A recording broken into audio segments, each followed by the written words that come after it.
இன்றைக்கி நெய்ச்சோறு எப்படி பண்ணுறதுன்னு பார்க்கலாம். அதுக்கு நான் 2 வெங்காயமும் தக்காளியும் எடுத்து வச்சுருக்கேன்.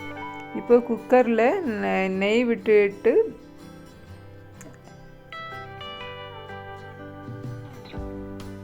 அதில் 2 கிராம்பு, ஒரு ஏலக்காய், பிரியாணி இலை, கொஞ்சம் சோம்பு,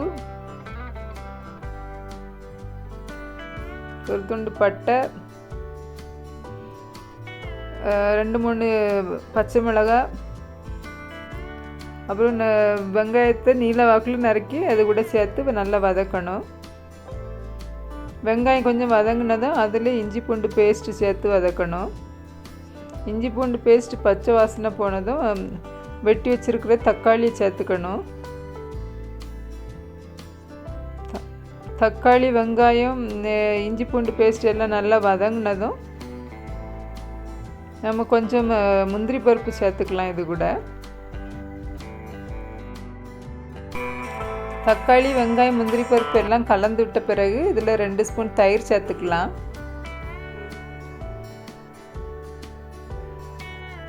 தயிரை நல்லா மிக்ஸ் பண்ணி விட்டுட்டு இது கூட 1 கப் அரிசிக்கு 1/2 கப் அளவுக்கு தேங்காய் பால் சேர்த்துக்கலாம்.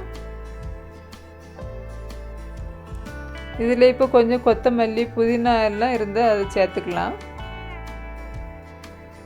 எல்லாம் நல்லா கலந்து விட்டுட்டு நம்ம கழுவி வச்சுருக்கிற அரிசிக்கு தேவையான தண்ணி எல்லாம் சேர்த்துக்கலாம்.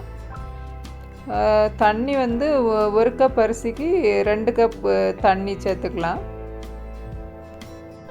இப்போ குக்கரில் விசில் போட்டு 2 விசில் வேக வச்சு எடுக்கலாம்.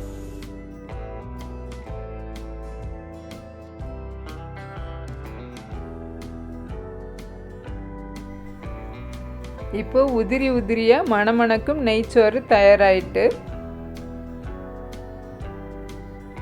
தேங்க்யூ ஃபார் வாட்சிங்.